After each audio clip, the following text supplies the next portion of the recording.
คนมักจะตายบ่ได้ได้ไปเห็นได้ แบบว่าสร้างแบบใดมักได้แบบนั้นเห็นบ่คือเพลงเขาเเขาเกลียดแบบใดมักได้แบบใดแบบนั้นเห็นยังกะยันพิษหน้าคนสิตายบ่ได้ยังเลยแฮะ บ่เห็นความเป็นคนเนาะแม่นคนว่าแบบว่าอุ้ยบ่เอานะคนอยู่มาคนจะตายไปเอากันก็มีแล้วใหญ่เจ้าเห็นบ่ จะปรารถนาสิ่งใดขอให้ได้สิ่งนั้นเนาะสมดังมโนปองโฮมเงินหรือทองอะไรหกหาลังโฮมมาคือนะ แม่น งานจะเป็นชาวจ้อยเป็นเจ้าพ่อปบชายชอพ่อคนสัวมาเล่นพ่อชายคนสัว แต่กูยันแหงก็ได้ให้เย ผู้ อะ สิมาเป็นผัวขอเป็นผู้ปัญญากล้าเก่งงานจะว่าไม่ยิ่งนะครับว่าเก่งงานละมัก อวย เนาะ พรในชาวนางแม่นอวยพรให้ เจ้า ชาวนาง ชอบผัวชาวบ้านหรือว่าชอบพวกครู เราบ่ได้สอบเป็นมักแนวนั้นหั่น เอาบ่พวกครู พว บ่ กครูก็บ่มัก บ่ได้เอาพวกชาวบ้านเขาบ่ได้เอา บ่เอาเนาะ เอาก็จะชอบผัวชาวบ้านหรือว่าชอบพวกครู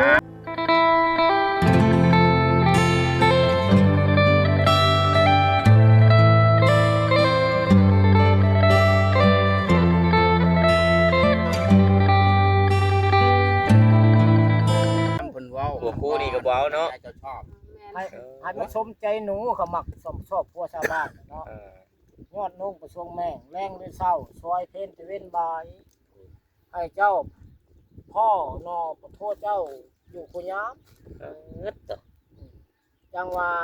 มันก็หลายอันจ้ะเนาะลังเทื่อว่าใช่เฉพาะคนสัวเลือกแคนจงกับมันถือแคนจองก็มีนะ เอ้าเลือดแขนจ้องบ่ถึงแขนจ้อง เลือกพักถึงบกเลือกแคนจงกับมันถือแคนจอง แม่นล่ะ ชายแนนมันอยู่ในหันเนาะมันก็อยู่ในหัน เล็กไปใช้กับบ่พ้น บ่พ้น คันแม่นมันเนี่ย ชายแนนตามแล้วเนาะ สันเพิ่นสิบอกเนาะ เครี ขาด ยด สิได้ ที่นี่เครียด มาขึ้ ที่ น บ่ เจ้า เก็บพ้นจะตายได้เหยียบขี้คือเก่าเนาะ ขาดบ่ได้บินเจอจุดนี้ เพราะว่า เนาะ แม่น เรา ขี้นาคือขี้เนี่ยพ้นจะตายได้เหยียบขี้จ้ะเห็นได้ มันละชาตินี่ เห็นหลายคนนะ มันละชาตินี่ก็ชาตินานเนาะมันละชาตินานแล้วก็ยา คันมีเนาะพ่อเฒ่าชนะเนาะ เราไม่ได้สิได้เกิดเนาะยาไม่ได้เกิด จักมีชนะบ่อยากเนาะจักมีลม แต่จะได้มาพอไม้งามบัดเมื่อตอนควรบินบัดนี้เนาะพ่อเฒ่าคือสิได้เนาะพ่อเฒ่าบัดมีอายุหลายเลยบัดเพิ่นบัด ยัง ยังหนุ่มยังแน่นบัดนี้หั่นนะ ยังน้อย แม่ ก็ไม่งามบ่ควรบิน แม่น ว่าของไผเว้าปัดต่อ เจ้าเฮายังหนุ่ม มัน แน่น แต่นั่นเลย มีแค่นบ่มีครู นั่นดิ ให้ได้ผัวผู้ฮู้ให้ได้ชู้ผู้โก้กายเกลี้ยงดังท้อง ให้ได้ ลักษณะถูกต้องทำแต่ความดีมีสมบัติเหลือหลายเวียนงานการบ้านมีรับทานหนาแน่นเครื่องแค้นไว้วัน เดี๋ยวนี้จะนึกพันยังสนาง พันยัง บัดบาดยังเจ้านึกพันอยากได้ผู้ใดก็ให้ได้ผู้นั้นสมเจ้าปรารถนาเนาะนอกจากนี้เจะจะทำการค้าทำหน้าให้รวยมาบาปก็บ่ให้เห็นเว้นก็บ่ให้ต้องเงินทองนั้นให้หลังโฮมเจ้าเด้อ เอฟซีก็ได้คนคิดดีเลยเนาะมีสิ อ้าว สาธุให้มี ก็นั่นแหล้วเนาะบ่ได้กลับมาเด้อพ่อใหญ่เด้อกลับมาเด้อทีมงานเด้อกลับ โดยเดินทางปลอดภัยเดินทางปลอดภัย ไม่แห้งอยู่ดีไม่แห้งได้บ่แล คุณแหละมื้อหน้ามื้อในมีโอกาสหน้าพาใหม่ เมื่อมึงสน พอกัน แล้วมึงชน ชนระยะมันขับ โอ้ เอาเมื่อไปเรียกต่ออีก สอนกิน เมืองชนในร้านผู้ค้าลายเด้อนายบ้านกับอันร้านผู้ค้าได้หา นายบ้านบ้านใดน่ะ มึงชนอีกได้ นายบ้านบ้านใดพ่อเฒ่า นายบ้านบ้านใด บ้านเมืองชน บ้านเมืองชน เป็นนายบ้าน ชื่อว่าจะได้เฮาไปถามหา ช่วย พอบ้านช่วย เท่า เพราะบ้านช่วย พอบ้านช่วยเมืองบ้านเมืองชน บ้าน บ้านไหน บ้านอย่างว่า จุดชุมจังหวายลำถ้วย เป็น บ้านหนองยึงหนองยังนี่นะฮู้จักบ่ เมืองไหน บ้านหนองคำนี่บ่ หนองยึง หนอง แต่ เงิน น้องคำกูจ้างแล้วก็มันอ้ายบ่เสียนะน้องคำเนาะเป็นไปอยู่เมืองชนบ้าน บ้านโคกกองเลยพ่อเฒ่า บ้านนั้นนะพอเฒ่าอัน เมืองชน พอเฒ่า60ปี65ปีได้เมีย16ปีอะนะ ไม่ใช่ว่าอยู่เมืองวิละ บ้านหนองยึงหนองยังนี่แหละสีทำนองนี่แหละ จักได้เข็นหน้าข่อยบ่ฮู้ ฮู้อยู่บ่ ฮู้แต่แถวอ้อแม่ฉะนั้นแหละ แต่บอกกับไผฮู้นี่ต้องชวนบอกกับไผขึ้นไปหาเราได้ ข่อยเคยไปอยู่แต่ก่อน น้องพอเฒ่าเนาะไปเอาของดีเยี่ยมเราได้เฮ็ดได้คือได้เมียน้อย ไอ้เอาเมียหน่อย เราเป็นอดีตนักรบเก่าได้เงินบำเหน็จบำนาญข้าราชการมีเงิน เดือน กลุ่ม เงินเดือนบำ เมียน้อยเมียน้อยก็เลยมักเรา โอ้ คันว่าคือข่อยนี่บ่ได้เป็นข้าราชการบ่ได้มีเบี้ยบำนาญเลย ไผก็บ่มักบ่มีเงินให้เขาใช้ หันข้างใช่ปัน หั พี่ นข้างใช้ซ้ำปิ้งปลานางเผาคือจีซีหลอดใครอยู่ เออ แน่นั่นโลด บอกกัน คนอุกอังเอ้าเลยนี่ค่ะคันบ่กุ้มเขาเลยครับปุ๊บหนีป้าเฮาโลด มือนี่ได้ เขาบ่ได้คิดว่าตอนคิดมักฮักกันนี่บ่ได้คิดจังนี้เปิดอาลาดโลด เปิดตลาดโลด เปิดอาลาดไปหาใหม่โลด พัดเมื่อพุ่นละเนาะ น้อง ยัง พัด สูง เมือ แล้ววัดสร้างมันยังสูงเนาะ สาวนางบ้านยางสูง แม่นแม่น ทำได้ มาหาตัว ก็ได้สู้ได้แผ่นกับข้าวผู้พายเนี่ยเด้อสิไปซอย บ่มีแพ้เอาเนาะ นั่นนะบัตรประตูพายว่าสิเอาบัตรบ่เอาประตูพาย ก็เฮาก็อยู่ซื่อๆแบบเฮาก็เล่นก่อนนะ ยังจะลิ้นอยู่เดี๋ยวนี้เนาะ แม่น ยังบ่ได้พร้อม บ่ง่ายมัน ยังบ่ได้พอปานใด ยังจะไปหาเงินก็บ่มีเงินมีคำบ่ ที่เอาก็ ผู้ใดก็ยังบ่ตกลง มี ป เงิ ระ น ตู ข ก็ นาด คุย บ่มีเงินหั่นมันก็แบบบ่มีเงิน แบบว่าประตูก็คุยไปก่อนบ่ บ่เป็นหยังบ่เป็นหยัง ยังบ่มีเงินมีคำเนาะสาวนางมันยากเนาะ คำเนาะ บ่มีเงินมีคำเอากันบ่ได้ดอก แม่นบ่มีเงินคำใส่ไปทางใดก็บ่สะดวกเด้พี่น้องเอ้ย ประตูพายเรามีเงินอยู่ เราสิมาแต่งเจ้านี่ บ่มีก็อย่างแล้วเราสิไปแต่งเจ้าเหมือนเจ้าสิแต่งประตูพาย ก็เราหันมีพ่อชายแต่ค่อยบ่มีพ่อชาย เราสิไปแต่งเจ้าเด้เราบ่มีพอใช้ ค่อยไปหาเนาะคันค่อยไปหาก็พอมี ปิดสิก่อน เป็นได้เปล่า เนาะบ่ให้เข้าเว้า อ้าวโดย อ้าวอ่ะแนวไหนก็ตามเนาะพ่อเฒ่ามีแต่ หักแพงกันเนาะหักแพง แม่ กัน น เนาะ ฮักแพงกันไว้ก็ดีกว่าสร้างกันนั่นแล้วไปทางใดก็ ในใดก็หักแพงเด้อ แม่น แต่ว่าเราก็ว่าเอาบ่ได้ตัวพายว่าที่อายุแก่เนาะเป็นหยัง ก็แม่นอลีเนาะพ่อเฒ่าคือความเราเว้าเนาะ ออ แม่นก็บ่ได้ แม่ว่าสนาง เออกับสาวนางได้ พี่น้องเอ้ย กับแมนอยู่เป็น มานั่งเคียงข้างประตูพายอยู่สิถามนี่ น้ำ กินน้ำบ่ ถามตัดสินใจกันเลย เอาบ่ได้แล้วเรา คือหนึ่งตัวคำตอบ สิว่าโอ้ยเราก็อายุแก่ก่อนว่าน้อยหนึ่งยังน้อยเนาะ โอนไม่ แม่น ทางนั่งก็ผู้ชมก็คือกันแหละเนาะผู้ถือพาย เขาก็ทาเบิ่งแล้วคลิป เพื่อ ช บัน นะ เทิงพี่น้องเลยเนาะ เป็นได้สนางมันนี่มากินซีนเงินตูพายมาเล่นว่ามาทักทายกันก่อนว่าให้แบบปุบปับมันก็บ่ได้คุยกันก่อนไปทางนี้ก็บ่ตัดสินใจทางนั้นก็บ่ตัดสินใจอะนะอันนี้เนาะ เป็นได้ชนะครั้งแรกบ่มานี่ เนี่ยครั้งแรก ครั้งแรกเนาะ ครั้งแรกที่ได้มากินข้าวห่วมผ่ากับตู่พายหรือหลายคนใน จักนั่นล่ะว่า ทีมงานเฮานี่ ประ ไป ตูพายอยู่บัดนี้ จริงแล้ว ครั้งแรกที่ว่ามาได้กินอยู่ที่บ้านที่เฮือนที่นาของตูพายเนาะ แม่น แต่ว่าได้กินร่วมกันกันหลายข้างอยู่หักแต่ว่าได้กินบ่อนอื่นเนาะสาวนาง แม่น ถือว่ามื้อนี้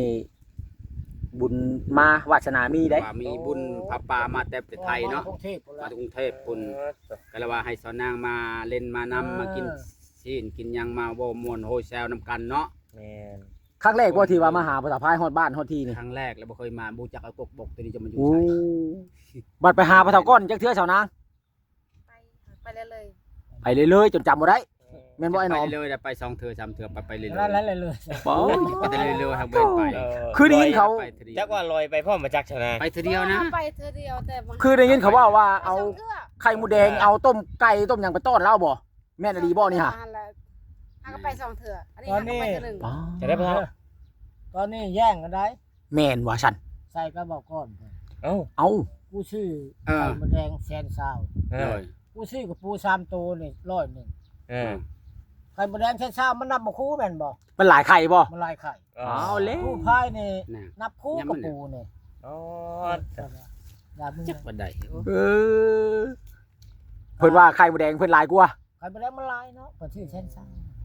กูนี่กับปู โอ้ย 6 พ ตัว อเส้นชาก็น้ำเที่ยงจะน้ำตาหน่อย เอาแล้วลายไปได้ชาวนางไปนะ เที่ยงยัง เที่ยงเราสิได้เงินแล้วหันไปสิได้ค่อยแห้ง เพียงจะได้เงิน เราบ่อยากซื้อแสนเช้าบ่ แม่น เราอยากซื้อเท่าไหร่ซะ ได้ซื้อสันจีบ เราซื้อแสนหนึงไข่หมูแดงลายไปได้ไข่หมูแดงนะ หลายเติบ ได้บ่จะครึ่งโล 10ถ้วย ถ้วย10,000เนี่ย 10ถ้วยถ้วย 10,000 แม่น เอาโทรศัพท์ ถ้วยใหญ่จำได้ซ้ำบ่นี่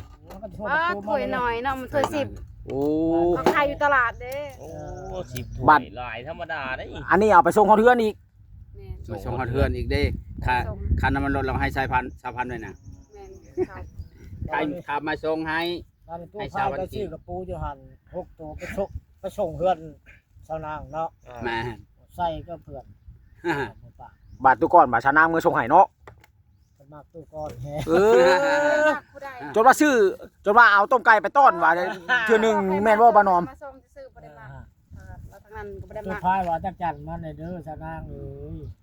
ชนะบ่ได้ไปติดบ่ ไปติดแต่เมื่อวานนี่กินเบิดเลย อ้าวลืมให้ประตูพายลืม บ่ จ ได้ ง ลืม ซะ มันบ่มีในกินหันแล้วกินเอง มันบ่หลายเนาะ แม่น ติดได้บ่หลายปะเฒ่าเอ้ย มันติดบ่หลายเลยแบบมันอยู่ไกลมันมาบ่ฮอดหั่นน่ะ ตัว มันได้บ่หลายติดมือหนึงได้30ตัวแล้วบ่ แม่น ได้แต่สาวโตมัน ชาวโต มันก็ได้สาวโต10โตมันบ่ฮอด อันนี้ กินเบิด 10ตัวเช้าโต มันก็บ่ฮอดกินเบิด บ่ฮอดเนาะชนะเนาะ พ่อแม่กินก็เบิด อันนี้พ่อกับแม่กินกันหมดแล้วเราอ่ะผู้ละ10ตัวบัดชนะ ลูกก็กินก็เบิดก็ปล่อยทิมเบิด เอาแล้วบาดนี้ ขลายขึ้นแมงสร้างนี่ใครอยู่เนาะ แม่งสร้างหันลายอยู่ ซ้ำสิกินแมงสร้างน่ะ แม่งสร้างมันกินเจ็บแขวตัวลายแม่งสร้าง เจ็บแขน กินยังเก็บข้าว เอามันเข้าในแขวในแขวห่าง เรื่องไข่หมูแดงนี่ผู้ตู้ก็อยากอยู่บ่ ฮะ อยากอยู่บ่ไข่หมูแดงอะ บ่มันจะซ้ำจักจันนะ บ่ซ้ำจักจันเนาะ แต่ว่าอันนี้มาให้บ่รู้ จักจันนี่โอ้ตู้พายมากแฮง เรียบร้อย ตู้พายนี่มัก เปิด จักจัน ตัวแม่ให้คักมันไข่ ในโลกในหนึ่งจักจันซอก ก็ กุ้ ว่าง แบบ เนาะ เปิดยังเปิดอันนี้มากแต่มากร้างไปกี้ มากินลายกระมูลบ่กุ้งกับจักจันเนาะไม่แข้งนี่มักอยู่บ่พ่อเฒ่า แข้งกับขับ โอ้เจอเนาะ แข้งกับคักอยู่เนาะ โอ้ยัง ตำเด็กอยู่นะ ตำเด็บเลยนะแม่แข็ง อันมาหาตู้ไพ่มาเนี่ยความหมายคือว่าจังไดว่า อ้าวบ่ฮู้นะเรื่องมากนี่เราบ่มักเราบ่ฮู้ก็ไปหาซื้อไปหาคันเรามักก็เพราะว่าแหละล่มกันไปก่อนเบิ่งล่มกันไปก่อนเบิ่งคุยโทรศัพท์กัน คันว่า ไปเรียนพุ่นแหละ เจ้าก็ยังบ่แน่ใจกับตู้พาย ยังสิมีทางไปเนาะ เอ้า ทางไปบ่ได้ครับ สิตัดชินให้ซะประตูพายกลับลงไปเฮ็ดเวียกกับผู้ดีหาเงินหาค่ำชาวนาขึ้นไปพุ่นกับผู้ดีได้เงินได้ค่ำมาแล้วก็ถ้าว่ามักฮักกันแล้วก็จัดงานแต่งเลยเนาะ จะสั่นก็ได้เนาะ อันนี้ให้โอกาสได้นี่ ยังคือเนาะเมื่อกี้เนี่ย คันว่านิ่งฮอนนิ่งแน่นมันนี่มันบ่ได้เกี่ยวกับอายุนะเฮาว่าอายุมันเป็นเพียงแค่ตัวเลขเนาะพ่อเฒ่า ไปหาเงินก้อนยังบ่ได้ไปหา เอา มันก็ สาวนางก็ยังบ่มีเงินมีคำว่า ตอนนี้ยังบ่มีคำตอบเนาะ คือว่าบ่ได้รวยเนาะมันทุกข์ยากนั่นแหละ คันว่าสีด่วนตัดสินใจว่าสิเอาปุ๊บเอาปั๊บบัด คิดเบิ่งในสถานะบัตรเงินคำ กินยังก็เอา เงินคำบ่มีค่าขาดคืนบัดนี้จักสิพากันกินหยังเนาะสาวนาง ก็ว่าคันว่ากินแล้วเอาปุ๊บบ่ได้บอกใครมันก็เอาได้อยู่ฉันแต่บ่แม่นฮิตแม่นของมัน เพราะว่าก่อนจะเอาก็ต้องได้บอกให้พ่อแม่พี่น้องครับผู้นํเนาะ แม่น เฮาก็ต้องได้ซื้อนั่นซื้อนี่อีก แม่น พี่น้องมาเฮือนกะ แล้วพอตู้บ้านนี่เป็นจังไดสิทาอยู่บ่รอทาอยู่นี่บ่ว่าแนวใด เนา เนาะ ะ โดย ถ้าจะว่าตู้นี่บ่ได้ขึ้นท่าไผเนาะขึ้นแต่เล่าไปเรียนนี่แหละ สิก็ดีเนาะดีใจนำ บ่ได้หรอก คันเราฮักใจเดียวก็ดีใจนำ ตู้นี่จะเดียวอยู่แล้วเนาะ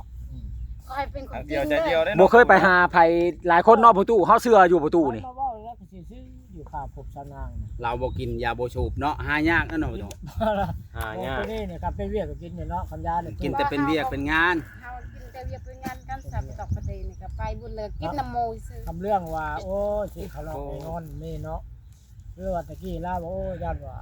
บ่แทงลูกเนาะมันหักแม่มันก็หักลูกแล้วว่าคนเนาะ แม่นแล้วเดี๋ยวหักแม่ก็หักลูก จะว่า นี่ก็ มีแบบสี่ก็คงสิดีเนาะอย่างแต่ก็บ่ฮักลูกเฮา อันนี้ก็ก็ซื้อควายชุ่มเหมือนกันได้ผู้ตายปลากันเนี่ยเมื่อว่าสิเอาอันที่เช้าได้นี่ก็ได้เนาะ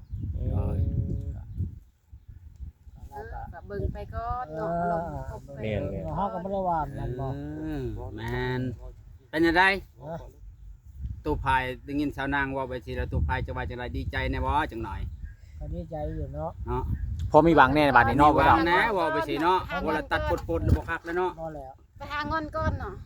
หากเล่านี่สิบ่หลายใจขอเบิ่งบ่เฒ่าพายนี่ เราบ่ไล่ใจ ก็มีแล้วไป ให้ หา ทา มีแต่สาวนางคนเดียวโลด ให้ทาเฮิงก็เฮิงท้าเราอ่ะเราก็สิท้าแต่ชาวนางมาหาเงินบ่ได้ก็ เฮาก็หาเงินเป็น หาเป็นเลยเนาะ นี่แหละแบบคู่มือนี่มีแต่ลูกกินบ่มีสิอยู่ โยมบ่ว่าแล้วนี่เนาะ คนมีลูกก็บ่ติเนาะ บ่ได้ ขนาด ตี แม่ แล้ ก็ ว ซื้อเน็ตแต่ละมือก็10,000ก็ยังบ่อยู่ว่าซั่น เน็ตก็เปลืองเนาะ เบิ่งอยู่บ้านเฮาเปิ่ง2มื้อ 2 มื้อหมด2 มื้อหมดมื้อนึงกันเข้า YouTube มื้อนึง มื้อ นี่นั่น เป็นได้บัดนี้ในชาวนางว่าบัดนี้ก็คือว่า พอฟังอยู่เนาะ พอพังเนี่ยเนาะ มีปัญหายิ่งแย่แน่บัดนี้ ถ้าชาวนางไปหาไป แม่มีความหวังเลยนี่นะ นอนก็คือจะรับอยู่บ้าน แม่น คงสิดีเลยว่าซั่นเนาะนอนหลับคือกัน เขาว่าคือกินหนีห้อยมันก็มารับแน่นอน คิดน้อยคิดน้อยคิดใหญ่เนาะประตู บ่ลืมเด้ไปบอกให้ไปบุญยังบ่ลืมเนาะ แน่ บางคนเขาลืมแหละ โอ้ เขาลืมแต่มือเว้าพุ่นเนาะ เมื่อพอ บางคนเขาลืมแหละ พอแยกหน้าแยกตาก็ได้ลืมโลดได้บางคนน่ะ อันนั้นบ่กินฮอดบางคนเขาลืมเลยเนาะ แม่นโอ้ชาวนางว่าถูกว่ะโอ้สิต้มไก่ให้ชาวนางกิน แต่ว่าปีใหม่นี่เลี้ยงเด้อ ปีใหม่ในเลี้ยงอยู่แล้ว เลี้ยงแต่ละคน นี่ น่ะ แหละนี่พวกนี้แหละเลี้ยงมา เจ้าบ่เลี้ยงนะเจ้าหั่น สงกรานต์เนาะปีใหม่เนาะ มาปีใหม่ เลี้ยงกันกันนี่แหละเนาะพ่อกันเบิดเนาะเด้อเบิด ม่วนอยู่ใช้เนี่ยพ่อเฒ่า เที่ยงเบาเนี่ย เที่ยงพอไปแล้วสิหยิบช้อนกุ้งตอนนั้น โอ้ เพิ่นอยากกินกุ้งจะช้อนกุ้ง ไป อยากกินหยัง ไปเบิ่งพี่หมอเขา พี่โม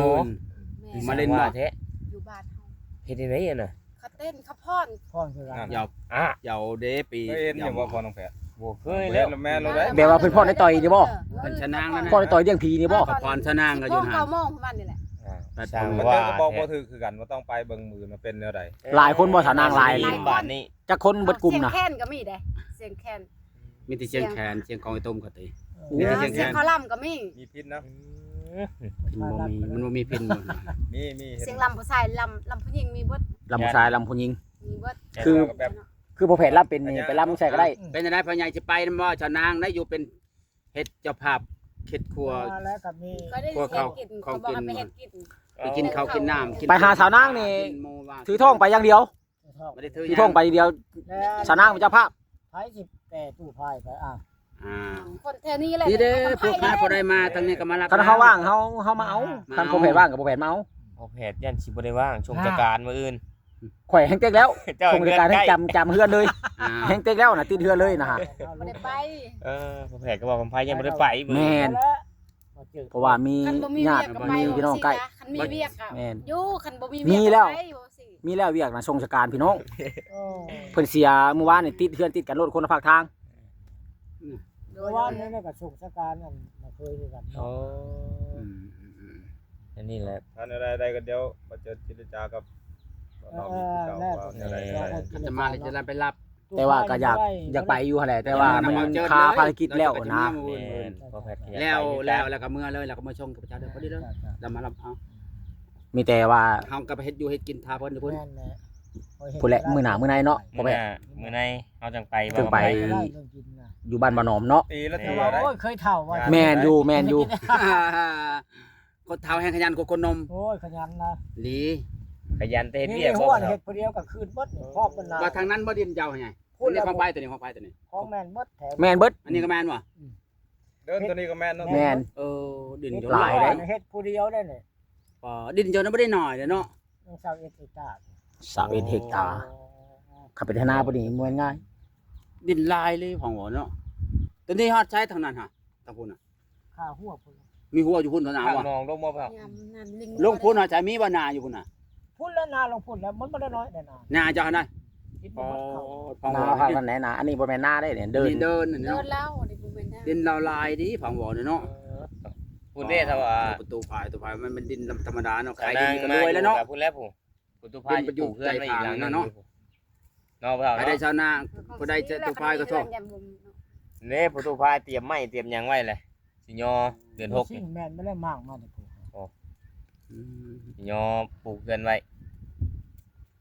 ดินลายได้ของเนาะ หลาย เขาว่าเพิ่นสิตกแล้วนี่ มื้อนี้บ่พ่อเฒ่า มันก็บอก ตามเรื่องของบ้าน ฝนตกมันก็บ่ละลายคือน้ำก่อนน่ะนะ เอาเลย มาแล้วบริญาตที่สารางมานี่ ฝนตกแห้งคักจนเย็น ฝนตกคันหอดในอาบเลยเนาะ น่ะ บ่ได้ลาย ไม่ ไว้ เจ้าย่านบ่ฝนตกขยันฝนตกเห็นน้ำบ่ได้บ่ได้ชนะ เจ้าค่อยเคยแข่งมาได้ฝนตกนี่ เอาเลย เฮ็ดนาคุปีตากแดดคุปี แห้งมวนเนาะเท่านั้น ทั้ง เนาะ ม่วน เย็นป่ะ ปีใหม่ค่ะให้เขาฮดนะมันมีบุญมาบ่อยากได้ปีเก่าได้แต่ปีใหม่ มื้อนี้บ่พอฮดบ่ซะ อ้าวโคตรได้เด้พ่อเฒ่าเอ้ยมื้อนี้น่ะ เพราะว่ามันนะ โคตรให้อยู่ดีมีแฮงเจ้าโคตรให้พ่อเฒ่าโคตรให้เจ้าเด้ ขอน้ำ น้ำนะ อ้าว บ่มีน้ำเขมรได้ก็บ่ โอ้ อ้าวขี้มินกัน น้ำนี่ก็ได้นะอย่ามา เท่าไปแล้วเนาะ ผู้เฒ่าโฮด อย่า เฮ ห ง ดลาวแล้ว กันนั่นไหน เดียวชื่อ เออ นั่นเธอบ่ได้ไปเนาะ อยู่ดีมีเฮงเด้อแล้วเนาะผู้เฒ่าเนาะ เชื่อไปจ้าง จ้ะ ว่าเอาหลาย เอา โอ้ ไป ย ชิวหมดนี่ว่าคนเอาบุญเอาศีลเนาะ ตู้บัดนี้ มีความหลวงเด้อ พุ่น ทรัพย์สมบัติทั้งปวงเงินคำและแก้ว โอ้ย พวกเจ้าอยู่ผู้แนว อ่า บุญจง ใช้มือก็ได้ชนะเจ้ามือตรง ใช้ซองมองราคาเนาะ เป็นนาว่าจะเข้าท้องเราที่ทรงใช้ความว่า พูด